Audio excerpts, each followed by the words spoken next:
Warning. The truly unusual motion picture you are about to see contains many scenes of graphic violence. It is not intended for the faint of heart, nor the young and impressionable. If you feel you will be offended by such material, please leave the theater at once.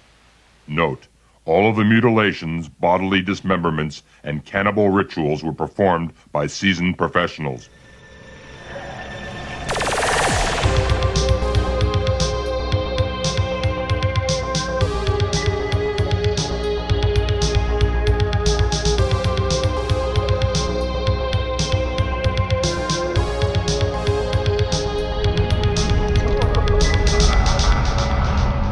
Welcome to Horror Melee. Happy Thanksgiving. On this episode, we have Holly. Hello.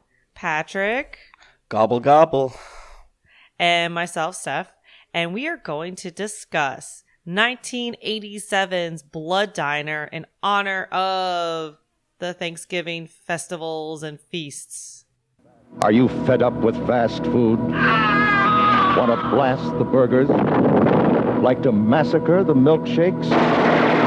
Well, there's some food that'll take your breath away at Blood Diner. All the cool people are at Blood Diner, hanging out in a corner booth or hanging up in the deep freezer. First they greet you, then they eat you.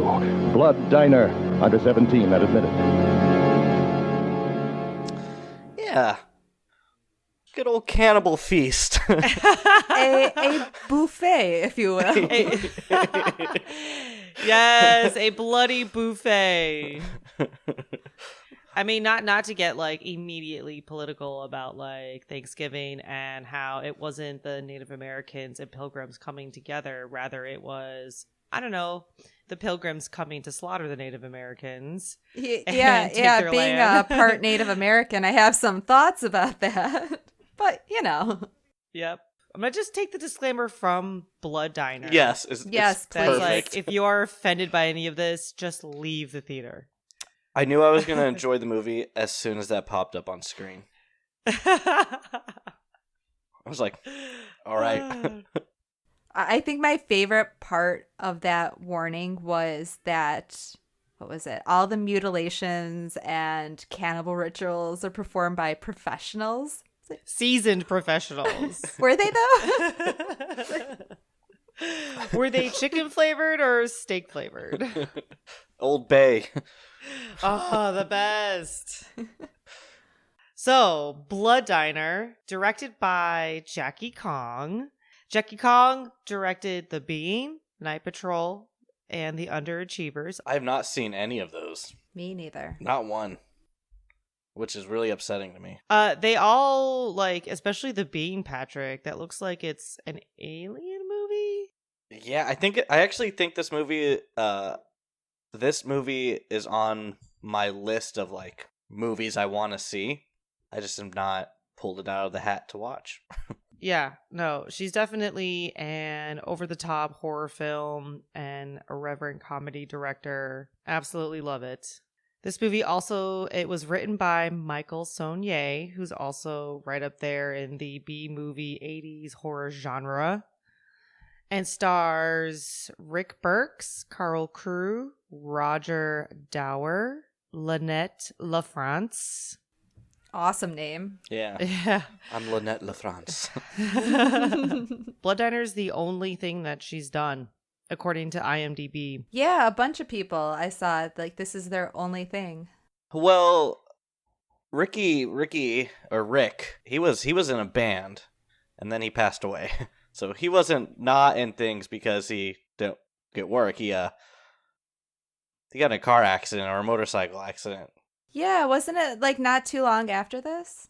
Yeah, it was like 2 years or something. Yeah, like Rick Burks, who plays Michael Tutman, one of the main brothers.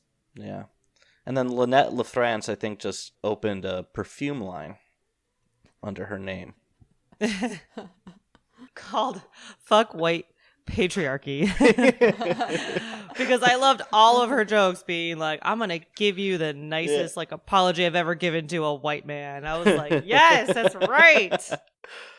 This movie was released the 10th of July, 1987. It looks like it had a budget of around $330,000, and I don't know how much it grossed, but it was filmed in 3 weeks. Which is crazy to think Right? about. Yeah. There's a lot of practical effects in this. Like, they must have been filming nonstop and just driving all around LA and just doing scene after scene after scene. Well, I mean, there's not too many, like, different, realistically, like, too many different places they filmed at.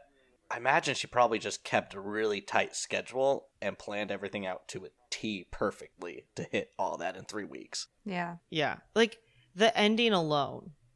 I would have killed to be an extra in that scene. Oh, not to get ahead of ourselves. Yeah. So Blood Diner, what the heck is this movie about? Well, two brothers, George and Michael, get it? George Michael, haha, are entrusted by their uncle Anwar to uphold the ritualistic cannibalism of the ancient cult of Sheetar. In order to do so, they have to prepare a feast of sacrifice, or a blood buffet, for the resurrection of their Lemurian goddess. This film was originally conceived to be a sequel to Blood Feast, 63. 63? Okay. 1963, phenomenal movie. Find it on Shudder. But it was then changed to be a standalone film of its own. Although general reception towards the film has been mixed, it's definitely become a cult film since its release, which, yeah, it's definitely worthy of cult film status. The film was given a limited release theatrically in the US by Lightning Pictures, and it was released on VHS the same year by Vestron Video. The film has been released on DVD by Lionsgate, originally as part of an 8-movie collection in 2011, and it was released on Blu-ray in the US in September 2016 as part of Lionsgate new Vestron Video Collector Series line. So you might not be able to find it streaming anywhere, but you can definitely buy it on Blu-ray or DVD or find it on VHS. You know, Laserdisc maybe. All right. I suggested this movie for our Thanksgiving special because it's one of the few movies about feasting. And it's the ultimate 80s outlandish horror comedy. Patrick Hawley, first initial thoughts, first time watching it. You go first. Okay. So I was not expecting... I was expecting this movie to be just a big, gory blood fest. I thought it was going to be like just a really typical 80s slasher with more gore, just after watching the trailer. Or like I didn't watch the original trailer or like this refabricated trailer. I watched a trailer that was like 20 seconds long. It was really, really short. And then I started watching this movie and I was like, oh my god, this is the type of slasher movie that I like. Because I don't like a lot of blood and gore. But when it's done in a comedic way like this, I can get behind it. Because it's just funny and outlandish and crazy. Like, so I really enjoyed this movie from start. From the warning in the beginning to the end, to the very end of the movie. It kept my attention. It was fun. There was a lot going on, which kind of made it fun, but also it's not a movie you put on the background to watch because it's so outlandish and like there are key points to move the plot along, but there's also so much just humor that is you blink or turn around, you're gonna miss something. And I really appreciate like that fine detail in film because you don't find a lot of that anymore in movies. Especially horror movies and horror comedies. Like, maybe with a lot of the B stuff, sure, but this was great. I really enjoyed it. Yeah, I'm interrupting or I'm coming in here, but like the first time I watched it, I thought the same thing, but then I was like, no, this is intentionally funny. Mm-hmm. And then it wasn't until the third time I watched it where, unfortunately, I didn't have subtitles, so I really had to pay attention and like turn it up and pause and rewind and be like, wait, what was that phone conversation they had? What was he saying? You know, yeah, it's so funny. Yeah, And the writing is funny, and the writing is like, it's just like so punny. You know, there's so many puns. Yeah, and you know the original script's supposed to be creepy, right? But Jackie Kong was like, saw the potential of how funny this could be, and was just like, I'm gonna make this a comedy. So without her like taking the helm, like we would have had a more serious Blood Diner movie, which would have became The Pit at that point. Right? All right. So, Patrick, I wanted you to go first because I knew I would be in the minority, and this is not my wheelhouse of horror.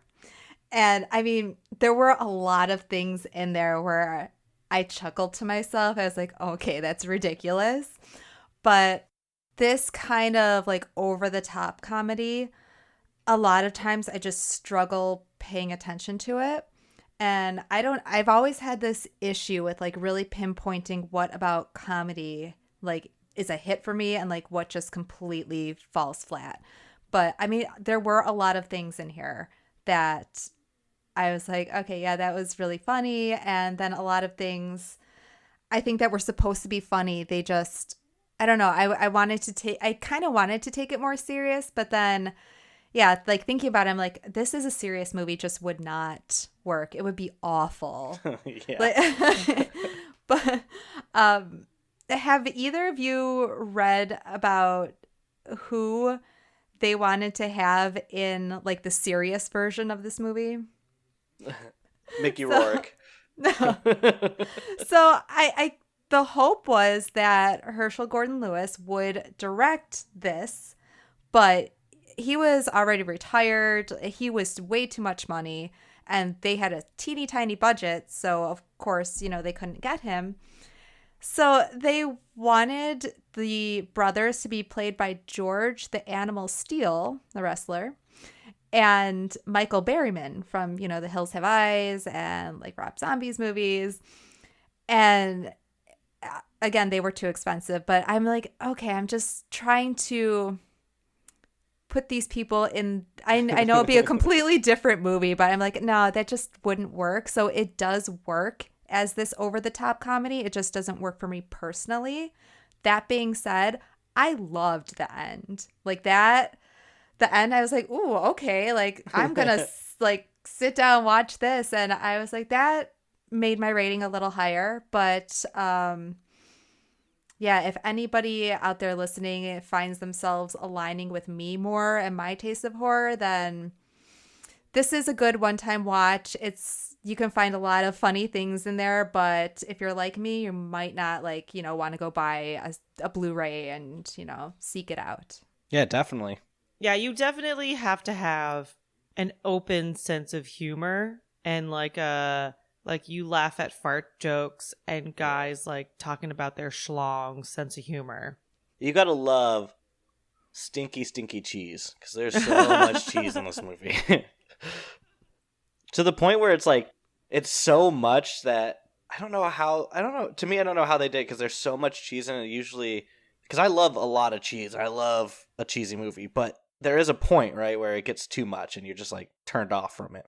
And there's so much in this movie that I don't know if it's just because it's so outlandish how they just go from one thing to the next, like no rhyme or reason, that I just was able to really enjoy it. But usually, yeah, I'm kind of with you on how, like, usually I don't care for a lot of movies like this. But I don't know, this one I felt did it so well. Because also it felt like a movie my friends and I would make. Exactly, Patrick. Exactly. I literally was like, these are the jokes. Like, I would be sitting there with like probably Patrick and like a few other people be like, oh my God, it'd be so funny if they did this or then they did this. And they're like, yes, let's like hit the security guard and have his eyes pop out, you know? And then put it in the jar with the uncle. Exactly. With red peppers at the bottom. I was really hoping that those eyes were going to move, and when they did, I got really happy. I mean, yeah. Jackie Kong, she's a great director. I mean, I haven't seen any of her stuff, but this is one of those examples where you're like, oh, because there's a good director behind it. There's someone who is producing this. And maybe it's because she was able to do her vision. You know, she wasn't limited by the studio or some bullshit like that. She was able to do things authentically and 100%. Well, I was reading that the studio was behind her 100% because this movie did get banned in some places in Canada, and it got like there's so much nudity in this movie, and there's a huge issue with rating wise, so they were allowed to release it unrated essentially, or NR17 and 17, whatever that rating is. Yeah, because of how much nudity there was. And the studio stood behind her, which shows they had faith in her and they had faith in her choices. Yeah. Which is also really weird that with the female director, how much nudity there was in this movie. I know, right? But you had nudity from goofy characters, okay? The nude aerobics. Yeah, okay. so here's... Why is the camera lady nude in that scene, though? To make them feel comfortable. I don't know why. Okay, Jackie Kong will have to come on an episode and tell us. But this reminds me of the Summer Party Massacre, where also written, directed by women, why they're like, okay, you got it. We're giving you what you want, but we're going to do it in a very ridiculous way. You know, like, oh, you want tits? We'll give you tits. Like, we're going to give you all the tits in the world, you know? But you also had the cop, played by Lynette LaFrance, who was in a oversized jacket, mock turtleneck, mock blouse the entire time. Mm-hmm. And she was smart, serious, lady from New York with a British accent. I don't know. I have no idea what her accent was. And then her counterpart was like that 70s disco, laid back Californian, pervert cop, Mark, who was literally in the one scene using his gun to point, to say over there and over here. And as soon, the whole scene, he's had his gun in his hand giving directions. And then she comes up and she's like, don't point that thing at me. So you have, yes, lots of nudity, but then you also have strong female characters being a more serious role in a comedy, but being taken seriously, played against goofy dude guys. That cop lady was a mixture of the woman from Predator 2 and Michael Jackson. Oh, I told Alan, I was like, she reminds me of LaToya Jackson. Yeah, she really did. Yeah, but this being her only credit, she was good. I liked her. Really good. Yeah. The accent, though... Maybe that was just her real accent, because I know a lot of these actors and stuff were just, friends of friends who were like, yeah, I'll come shoot a movie. They pretty much got random people off the streets of L.A., so that could have just been her accent. I don't know where she's from or anything like that. With your permission, Chief Miller, I would like to go down to the coroner's now, so we can get a head start on any clues from the autopsy. So this is also if you're offended by things, don't watch this. But I wasn't offended because they made plenty of jokes on guys and the guys hitting on chicks, guys being perverts was so absurd and outlandish that it was yes, guys are fucking perverts all the way through the very end. It's just and the scene of the cops Officer Sheba and Mark meeting each other, and he's the officer is describing this is so disgusting, I can't believe this, as that dialogue is happening, how he's talking about this disgusting scene. Officer Mark is licking his lips in such a ridiculous way. And Sheba is just giving him a what the fuck face. And that's why I'm not bothered by tits coming out, or nudity, because you have scenes like that where you're okay, it's satire, it's you're making a joke of everything. Yeah. It kind of reminds me of that part in particular reminds me of something like The Naked Gun. Yes. And that's another one where I'm just like, it's funny. There are things that I laugh at. I'm just not going to like, sit down and like fully enjoy this movie because that just like over to the top is just not my style. But that like it has a lot of those same things in it where it's satire and it's over the top satire and it's fun. Yeah, exactly. Yeah, and it's weird. Maybe I liked it because a lot of those over the top satire movies they died out, right? I mean, scary movies have died out. The scary movies franchise died out, and that kind of stuff is kind of gone, which is weird, especially the time right now in the United States, how everything is. Like, I feel like it would be more prominent, but it's not. And I guess people just want more serious movies, but having these like satire, over the top, funny movies is like kind of refreshing. It was kind of refreshing watching. It's like not a movie that took itself seriously at all. And I just laughed, and we're in such a woke quotes time where people are being more aware of people's sensitivities and like this isn't a joke. We can't joke about these things, because this shit's real and it's frustrating and affecting everyone's mental health and et cetera, et cetera, et cetera. It's just we're in a time where you have to overanalyze and step on eggshells for what you say. Yeah. And this movie doesn't care about that. Nope. A talking head in a jar looks at a dead woman and goes, "Oh, your knockers are so big. I wish I had a dong." That is said in this movie from a brain with eyeballs. I'm very impressed that brain was still intact after 20 years. I know, that's the thing. And they push his head open. They literally pop his head like a gusher. Like it just... and the brain pops out after 20 years. All right. Let's start from the beginning. Okay, so real quick. If you've watched this movie, awesome. If you haven't, don't worry about spoilers. We're not going to spoil anything. If anything, we're just going to make you want to watch this movie and see the ridiculousness of what's about to happen. I'm going to spoil so much. Just going to throw that out there. All right. The movie starts with a quick background. There are two young kids whose mom runs out to pick up some goddamn tampons, leaving the kids alone. First off, those kids... One of them looks like the Funny Shoe kids from Mimic, and the other kid looks like Benjamin from The Pit. One is Hispanic, and one is English white. I mean, they are so different, but yet they're brothers. Yeah, right. And young Michael is actually played by a lady. Yeah.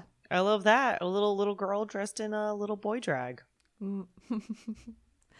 It's very sleepaway camp. Yes. So, our young kids, George and Michael. George is making food with Play-Doh while Michael is practicing hypnosis. Their uncle Anwar is being chased by cops. It breaks down their cardboard door to give the kids some necklaces and instructions. That door. Like, literally cardboard. Yeah. I couldn't stop laughing at that. That book, they're like, remember that your favorite kid's book I got you? And it's just like black magic and the occult. Yes. The Dr. Seuss version. Do you guys know anything about the Lemurians? Is that an actual... Yeah. Lemurians are like, would be equivalent to like Atlantis, a lost civilization of just like superhuman intelligence and shit like that. So Uncle Anwar quickly visits his nephews to tell them to continue the legacy of their Lemurian religion and keep practicing so that Sheetar can be resurrected 20 years later. He leaves. The cops ultimately catch him and kill him and his schlong. Yeah. One of my favorite lines in the beginning of the movie. I think it was the radio. The radio. You hear... We interrupt this program to give you an important news bulletin. A suspect in the Happy Times all-girls glee club slaying has fled the scene and managed to elude the police. He is armed and dangerous and has been spotted in the West Side area armed with a meat cleaver in one hand and his genitals in the other. The Glee Club. So fast forward 20 years, we find the boys are in a cemetery digging up Uncle Anwar. A security guard stumbles upon them. Like, so many bumbling, fumbling characters in this movie. Yeah. So the boys are like digging up the grave, and the security guard approaches them. Of course, he gets hit in the face with like a shovel of dirt. He's like, "Hey, what are you guys doing?" He's confused, and then all of a sudden, you see the other brother come up behind him, bash him in the back of the head with another shovel, and his eyes come popping out, which is so funny. It's like he had googly eyes, just like slightly like attached to his eyelids, and then when he got hit, they fell off. Yes, That's how easy his eyes fell out of his head. So the brothers dig up Uncle Anwar, who is a skeleton, and they begin to saw open his skull, but can't. So then they squeeze his brain out, and it comes flying out, and they stick it in a jar with the eyeballs. Just like an olive pit. Just shoots right out. Yep. Yeah, and this is where Anwar begins to tell them how to bring back Sheetar. Yes.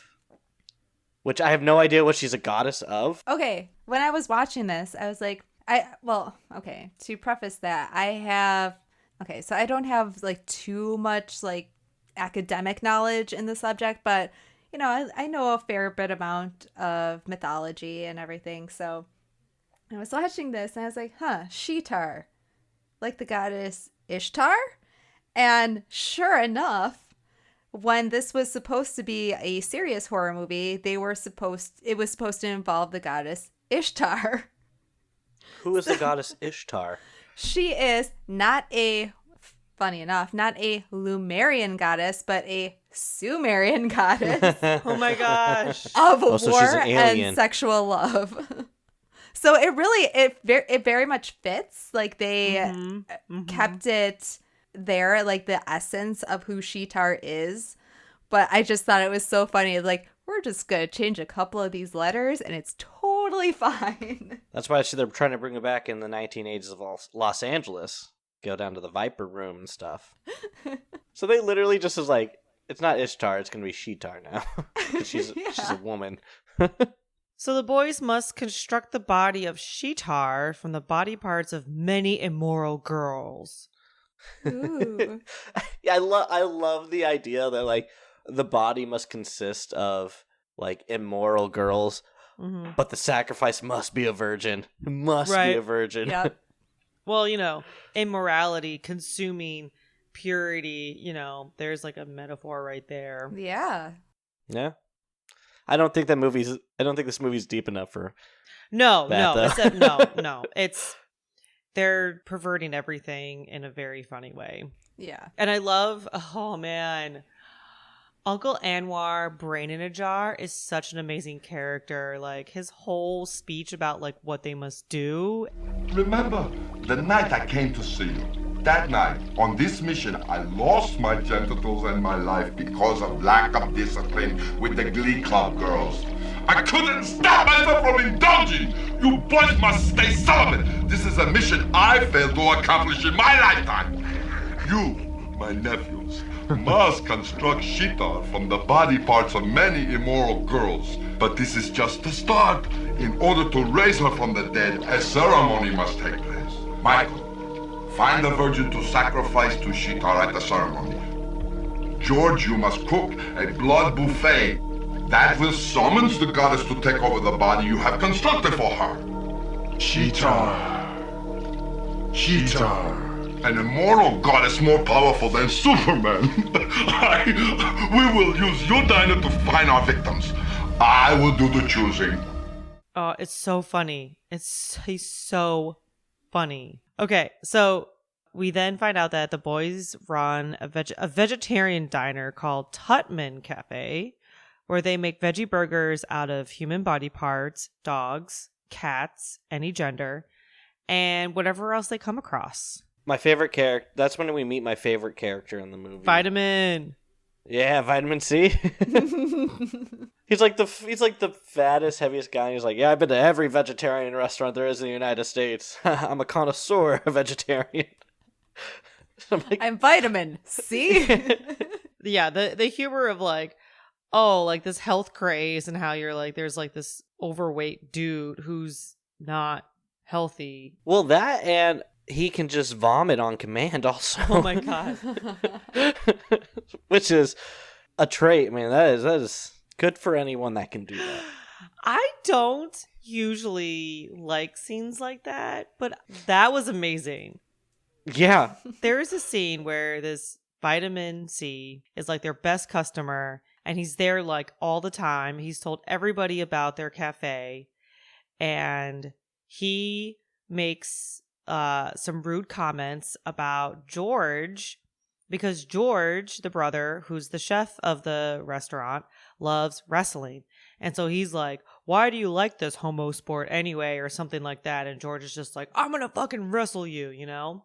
No, he goes, oh, you're trying to wrestle? And he goes to arm wrestle him. And then George just puts him in a headlock. Yeah, and he starts to projectile vomit on like 4 tables. Also, the restaurant is not vegetarian. There's human body parts and dogs and cats of any gender in here, okay? So that's what I think is the funniest part of this is the fact that it's like, oh, we're vegetarian because there's no meat products, but there's other meat products in it, which I think is amazing. He literally has a bowl of olives and there's an eyeball and he's like covering it up. I'm like, what?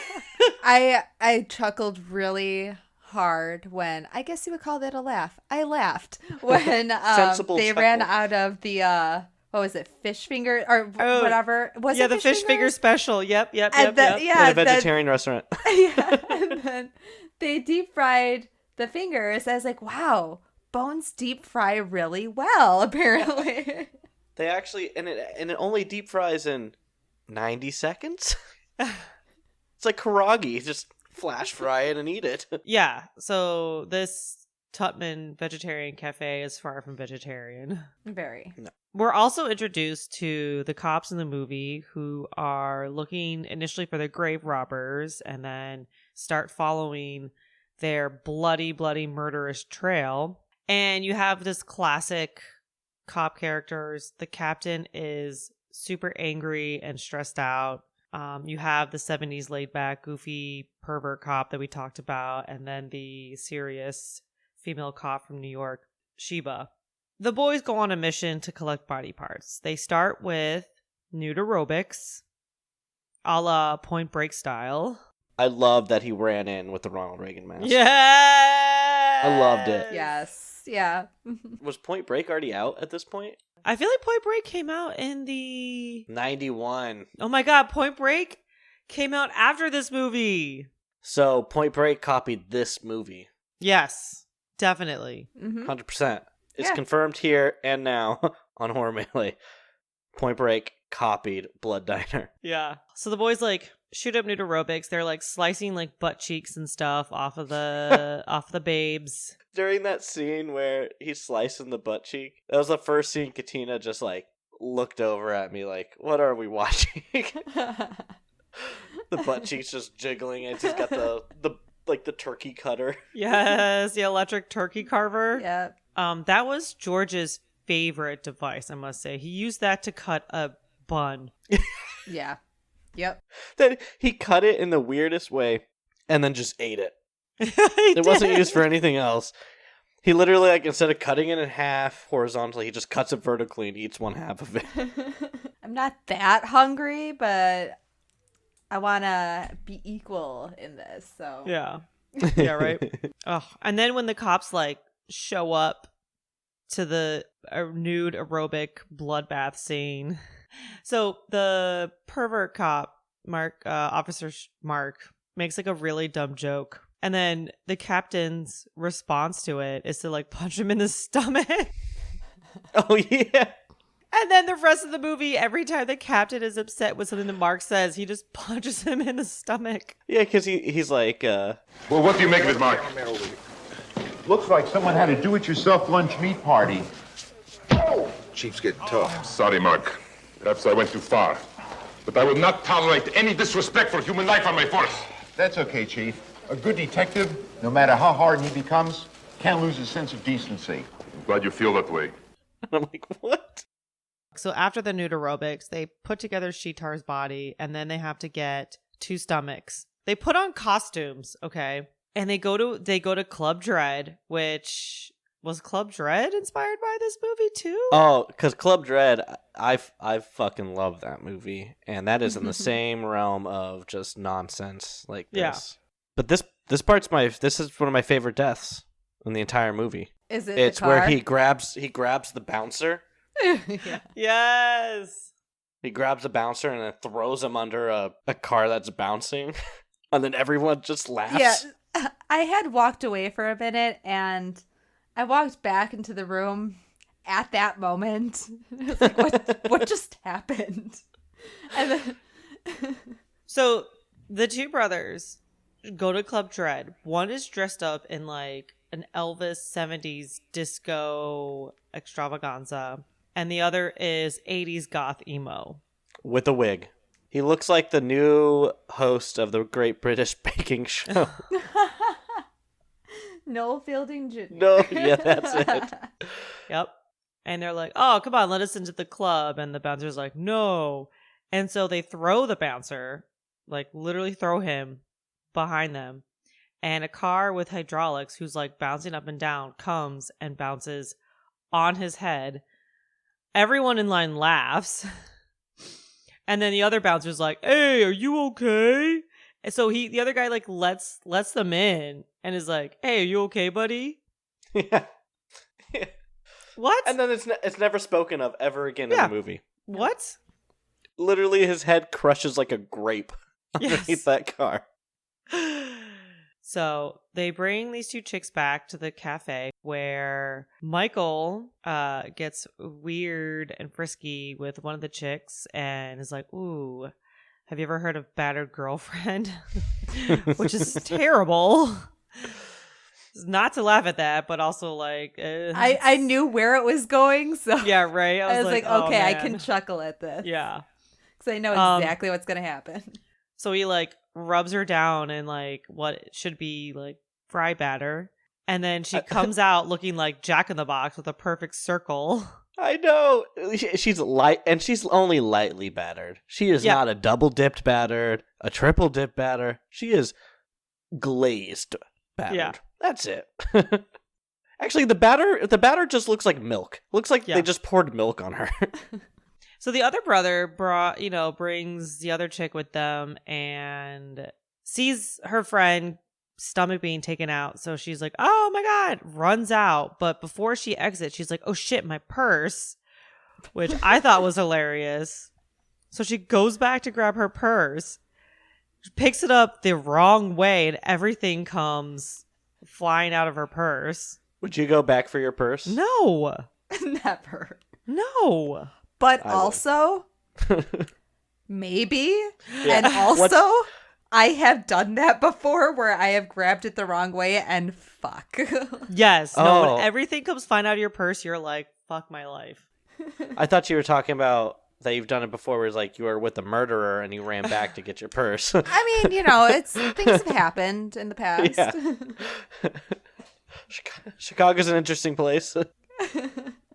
So she's putting everything back in her purse, runs out, only to find George, and he splits her in half.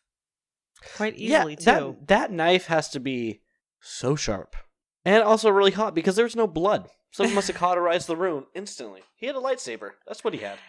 Yeah, I mean, he's a chef, He sharpens his knives appropriately. But he's a vegetarian chef. He doesn't cook meat. Well, I guess he does since it's cooking all those people. Vegetables are hard to cut. Yeah. You ever tried cutting a butternut squash? Yeah. Yeah. Or a big sweet potato? Yeah. Yeah, you're rethinking that now, huh, Patrick? Now you need sharp knives. So, would you say cutting through a whole body like that is like equivalent to a butternut squash or a steak? I'm gonna go with butternut squash. I think so. Because those are hard to cut through. Yeah. So another body collection they go on is they get a couple on a nature hike.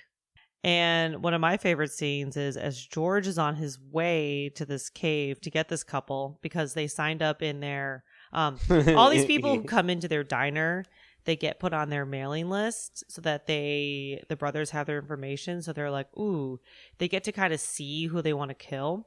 Or I guess it should say Uncle Anwar gets to see who to kill. So he's curating all the body parts for Sheetar and then telling George and Michael who to kill.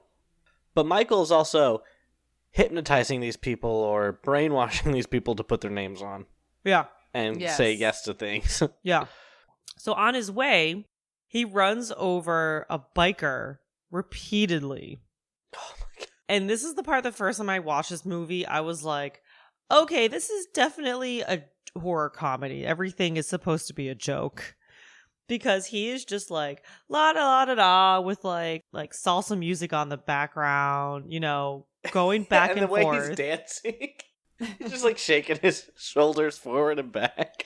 So, side note: as the cops are following their murder trail, they think that a potential suspect is like this biker cannibal gang. I wish those were real. They could be real, Patrick. You know, be careful what you wish for. Yeah. Because, like, how scary would that be? You just tell your kids at night, like, you don't go to bed, the biker cannibals are going to come get you. Ooh, Holly. I'm going to try it. Yes. I mean, I have another one that works that I won't get into, but... You know what I want to do to my kid? You know the song in Hocus Pocus where she sings and gets all the children to come? Yeah. I want to make that song terrifying to my child. Yes. I should not have kids. Just going to torment them. So George runs over a biker who's part of the potential biker cannibal gang, but apparently they started a co-op and cook for themselves now, and repeatedly, and it's so funny because every time he runs over this guy, he sees him getting up and he's like, no, and he keeps going back and forth. And then later we find out as Sheba and Officer Mark are like having a conversation, they're like, yeah, you know, given the shape he was in, he like ended up dying of a heart attack. Oh. So then George makes it to like this sexy cave beach situation and knocks the boyfriend out, gets into like a karate fight with the chick. Anytime there's anything to do with the woman in this movie besides the detective, they are naked in the scene. So she is karate chopping him naked in this movie. Yes. Yeah, with like James Bond music in the background. Yeah. She does knock him out. Yeah. And then it just like the cave ended up killing her because like a chunk of rock comes down and it like stabs her in the skull. So the boys have all the body parts for Sheetar and they are ready to prep their bloody buffet. But before they do that, George is going to wrestle Jimmy the Hitler. When I first watched this, I thought it was General Hitler. And I was like, that's a great name for a wrestler, General Hitler. But now it's Jimmy the Little Hitler or Jimmy the Hitler. I think it's credited as Little Jimmy Hitler. Little Jimmy Hitler. Yeah. That's it. I'm gonna write like a Fleetwood Mac song with that. Little Jimmy Hitler. Why was there so much Nazi things in this movie? Right? It's offensive, you know? They're making the Nazis look ridiculous and absurd. And they're getting murdered. True. You know, it's kind of like, hey, like these people are getting murdered. Let's dress them up as Nazis so we can fucking murder them. Yeah. Yeah, true. Because I'm on board with that. Yeah. Yeah. So little Jimmy Hitler is crushing the wrestling match until George is like, I'm going to bite your arm off. Bites his arm, squeezes the blood out into the crowd where Michael is on a date with the virgin sacrifice Connie, who looks like a young Eva Mendes. Oh, wow. Yeah. She does. Yeah. They made her look really young in this movie. Yeah. So I'm really happy she was never nude in this movie. Well, she was the virgin. She was, holy and pure. Yeah, she can't be. She wasn't immoral like all the chicks who were naked were immoral. Everybody else was covered H2T, head to toe. I wish I was. I would be in the immoral section of this. Moral of the story, don't do aerobics. It leads to a life of sin. Yeah. One thing we forgot to talk about during this wrestling match, there's a rival restaurant that it yes, the plankton of the movie. Yeah, no one comes to the restaurant because the Top Min's restaurant is so much better. And was that a dummy he had? Yep, that was definitely a ventriloquist, which really threw me off the first time I watched this movie. Oh my god, which is so good because you have this smart cop who's like treating the dummy like a real person, but then you're like, no, it's a dummy. But it's so funny. It's so good. But when they're at the wrestling match, he's going to investigate their cafe to see what makes their food so good. The secret recipe. Right. But wait, let's quickly go back to the plankton of this movie. Mr. Veggie. Is that his name, Mr. Veggie? That's his restaurant, Mr. Veggie. Stan Salden, who every scene when the cops are like, oh, these nude aerobic chicks all had like soy and like vegetables and then like cat meat in their stomach. So let's investigate all the vegetarian restaurants in the area. So I don't want to derail, but I also want to be like, okay, can we talk about the Impossible Burger for a minute? Because if you're going to be a vegetarian, be a vegetarian. Don't be like, I need something to replace meat. And then Burger King is carrying the Impossible Burger. And then there's a vegetarian or vegan dude who is suing Burger King because his Impossible Burger was cooked next to a real burger. I want to be like, but you're eating at Burger. Yeah, you're eating at Burger King. Like, you literally lost just by doing that. Yeah, but the Impossible Burger is not meant for. I mean, yeah, it's meant for vegetarians and vegans, but it's meant to take people away from meat, right? So they make it look and taste like meat, so they can pull people out of eating meat to eat this plant-based thing. That's the way I looked at it. But Burger King is selling it. Yeah. Yeah, it's good. gonna be cooked next to some meat. Yeah. I get the convenience of it and like, oh my God, I don't know where this guy is. I don't know where he lives. Yeah, sometimes you have limited options and you're like, holy shit, this is amazing. Burger King, I can get the Impossible Burger. But to go to the like extent of like, I'm going to sue them because meat juice ended up on my Impossible Burger. It's like, you went to a store called Burger King. Yeah. Like, the king of the burgers. This movie about all these like vegetarians going to this vegetarian restaurant and lo and behold, they're eating cat meat and people's fingers. I'm just like, yes, what do you think is in the Impossible Burger? It's in the name. Yeah, right? Like, Beyond Meat. What is Beyond Meat? Like, what does that even mean? Soylent Green. Right? Delicious. It just makes me think of like the season of Supernatural where the Leviathan were like making turducken burgers and everybody was going crazy for them. So that they would like make people dumb and slow and like easy to eat. Can't think, but I'm like, oh my God, Impossible Burger. Is this like the Supernatural season like coming like to reality? You know, there's an X-Files episode that is similar to that. Yes! Actually, Burger King actually released the Impossible Burger because the CEO of Burger King, his ancestry goes back to Lemurian time, where he's just trying to get people to eat this fake meat. So everyone listening, don't eat the Impossible Burger at Burger King or unless you want to be part of Sheetar's bloody buffet. And don't eat the Beyond Meat burger because it's made with paint. But back to Stan and Uncle Anwar. So Mr. Veggie, the plankton, the diner across the street who has 0 customers.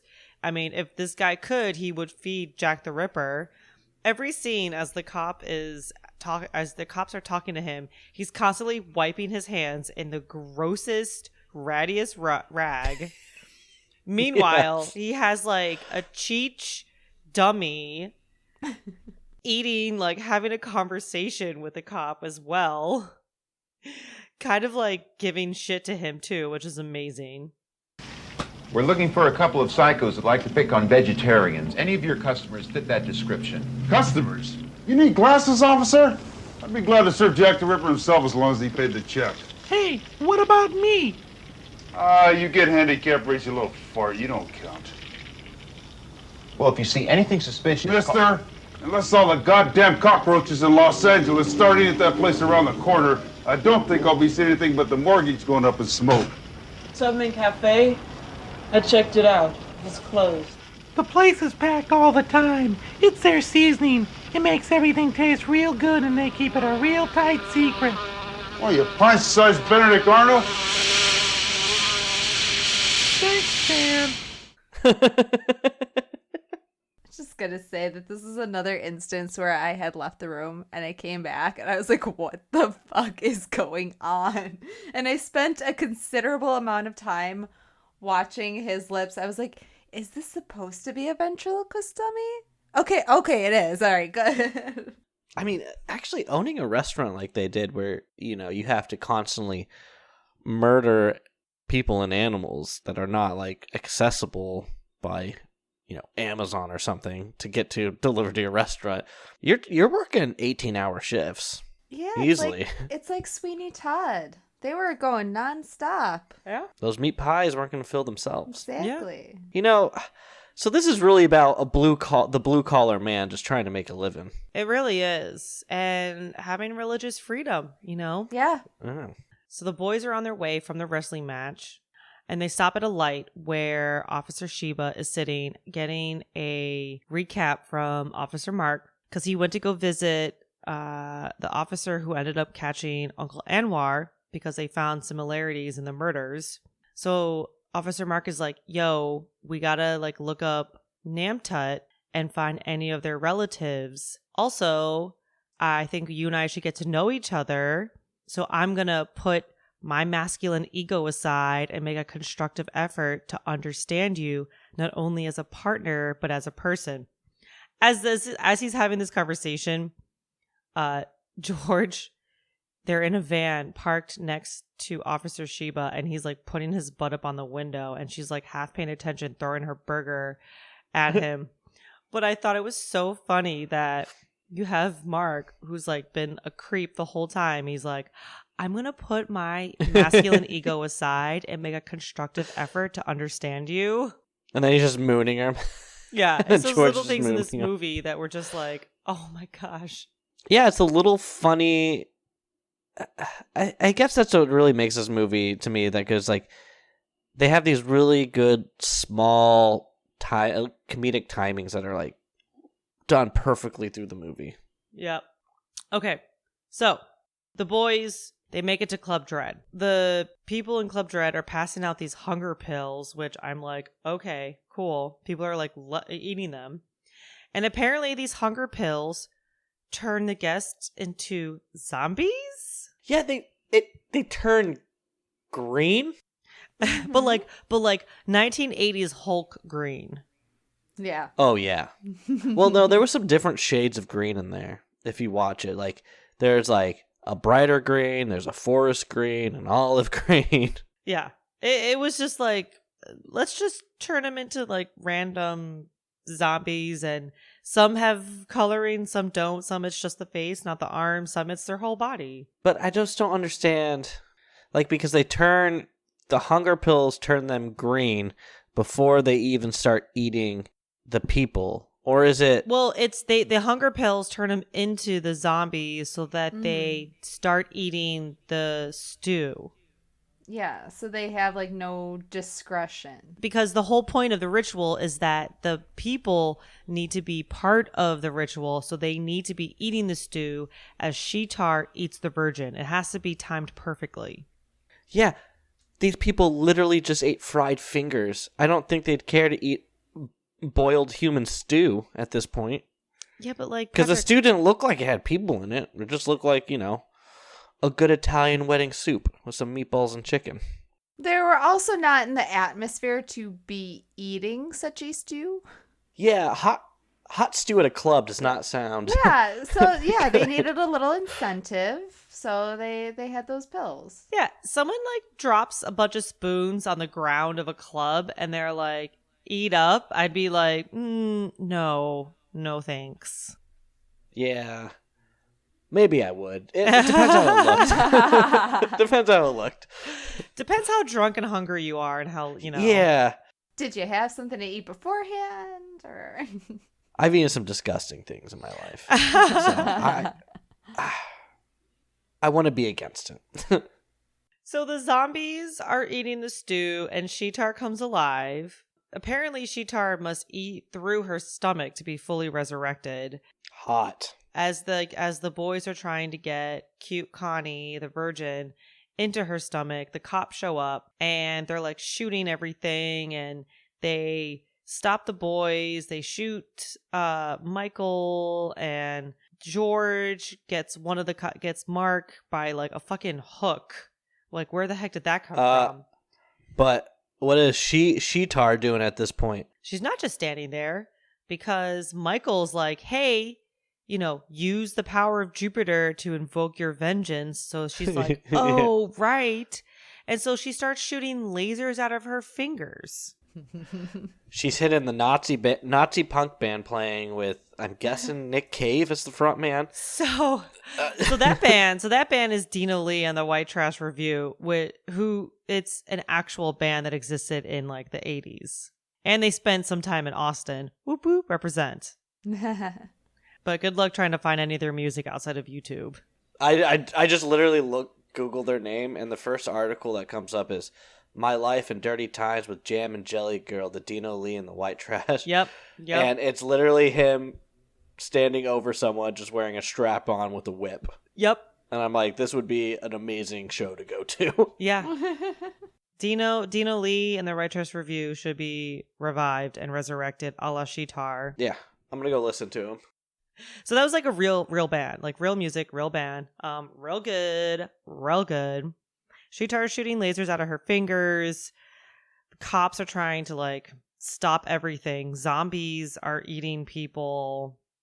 Eventually, George's head gets eaten by Sheetar's stomach. The cops get out of there alive, and the madness of what is happening ends. And then you see a lady in red walking out away from the bar. And there's a dude, another pervert, of course, rolls up in a car who's like, hey, you in the red. Hey, yeah, blonde chick. Hey, get in. Come home with me. Hey, how you doing? Yeah. I was like, yep, that's exactly what they say. Like, hey, you in the blue. Hey. Hey, I'm talking to you. Yeah, right? Yeah. He is credited as Sheetar's John. Oh. Well, you see this lady get in the car of this total creep, and he's like, literally says, hey, baby, right before I stick my big sausage in you, what do they call you? They call me Sheetar. Yeah, she sounds like a man. She's like, they call me Sheetar. And then they drive away. Like, you would expect to think, like, he would be like, whoa, or, like, something would happen. No, they drive away into the sunset, like, fucking Two for the Road. Like, Audrey Hepburn is, like, riding away in the car. It's L.A. He's like, okay, Sheetar. Some more awesome music that I discovered in this. In the very beginning, when they're just kind of like panning, when the kids are little and they're just kind of panning through the room, I saw a a record album on a table. I was like, is that Elizabeth Taylor? Like the picture on it from that angle, I was like, it looks like Elizabeth Taylor. So I saw the name on it was Exotica. So I looked it up. Martin Denny, Exotica. I listened to some of his music and I could really get down with it. It's like kind of like big band, but it's more percussion and string rather than like brass instruments, horns and stuff. It's pretty cool. Is Exotica an actual look album? into this. Yeah. That's a really cool album cover. Yeah. Any final thoughts on this movie? If you haven't seen it, go watch it. Make sure you're eating a nice big bowl of like dumpling soup or something like that. Just to get in the mood. Maybe throw some plastic fingers in there. But definitely watch this movie. Yeah, I mean, even with my reservations that I have with comedies like this, I think it's if you're a horror fan, it's worth a watch because poor Alan, he was in the room with me while I was watching this, and this is, as much as this is not my type of movie, it is so far from anything he would watch. Really? Yes. He was just shaking his head the entire time. I was more amused by his reactions. That was Katina the entire time too. She wouldn't shake her head. She would just drop her head down a little and then like glare at me to the side. Like, what the hell's going on here? Well, I will say, in a coming soon.net interview with Jackie Kong, they ask, what do we learn about ourselves when we watch movies in these genres, these horror comedy genres? And Jackie Kong says, the thing is that they transport you. They teach you that it's okay to be different and take some chances. Get out of the grind, scream, laugh, and definitely not to take yourself too seriously and have some fun. That it's okay to be a weirdo. She had a fan come up to her recently and tell her that when she saw the films, she felt it was okay to be different and weird, and that was validated. I like that. That's really sweet. Yeah. Yeah. I consider myself a little bit of a weirdo. I have weird thoughts. I think weird things are funny. And I definitely, have to watch what I say, jokes that I make around certain people. And it feels really nice when you watch a movie like this and you're like, oh my God, whew, this is funny. Like I can laugh at this and it's okay because you don't feel judged. Take away from this movie that it's okay to be different. It's okay to be a weirdo. Just don't murder anyone, please. Please, for the love of God, don't murder anyone. To the professionals. Yeah. The seasoned professionals. Seasoned professionals. All right, we're going to rate this on... Sacrificial Virgins. Sacrificial Virgins. Let's do it. I'm going to give this movie 3.5 Sacrificial Virgins. Almost 4. So maybe like... I'll just give it a full 4. I don't want... Or maybe like 3 full sacrificial virgins and the fourth one's like cut off at the knees. So she's not like as tall as the other ones. Okay. I'm going to do that. So I'm going to give it like 3.8. Okay. Sacrificial virgins. Because this is a really fun movie. It's really fun. You'll definitely get some laughs. It's not long. It doesn't feel long. It's 84 minutes. It's so quick. Just pop it in, watch it. And if you have some friends, this is a good icebreaker movie because if you're a weirdo and you like weird stuff like this, and you just met someone and you're like, I want to watch this movie, it's either going to make or break the relationship right then and there. So pop it in, see what happens. Yeah, at least you know. Yeah. And if they don't want to hang out again, it was never meant to be. Exactly. They're the weird ones. Yeah. Holly? I'm going to give it 2 sacrificial virgins. Yeah, like I said before, this is just not the genre that I gravitate toward. I appreciate it for what what it was, like what it was not trying to be, but what it was, because I think that Jackie Kong absolutely did her vision, and I appreciate that. And I did find a lot of things funny. It just wasn't the kind of funny that holds my attention. And that's not the fault of the movie. It's, just my preference. But yeah, that ending, I really loved it. And I loved the practical effects. I thought that Sheetar looked awesome. Like her stomach mouth looked great. And yeah, so that definitely, at the end of it, I was like, ooh, yeah, my rating is gonna go a little higher now. Like I'm digging this part of it. It's just, yeah, a lot of the humor just didn't hit with me, and that's fine. I still think that this is a great movie for like huge fans of horror comedies. I think that a lot of people are gonna like this, and if you watch it, give it a few watches, you're gonna find these the deeper humor that just a quick view, or if you're not like really, if you think that you're going to put this on in the background and kind of pay attention to it, you're gonna lose a lot of what it's trying to do for you. I will give this a full 4 sacrificial versions out of 5. I love this kind of slapstick humor. I'm a sucker for it. I thought Jackie Kong did a great job of making fun of everything, and especially 80s slashers.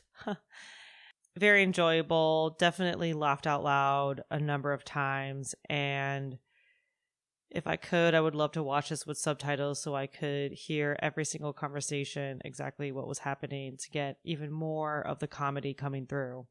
And yeah, I definitely would totally recommend watching this movie if you like outlandish 80s slashers and you don't take anything too seriously. All right. Thanks for listening to our Thanksgiving episode. Hope everybody has a beautiful holiday. And if you're able to enjoy the holiday, that's awesome. And have fun eating. If you get to enjoy a big feast, hopefully it's festive and not made of cats or dogs or human fingers. You never know.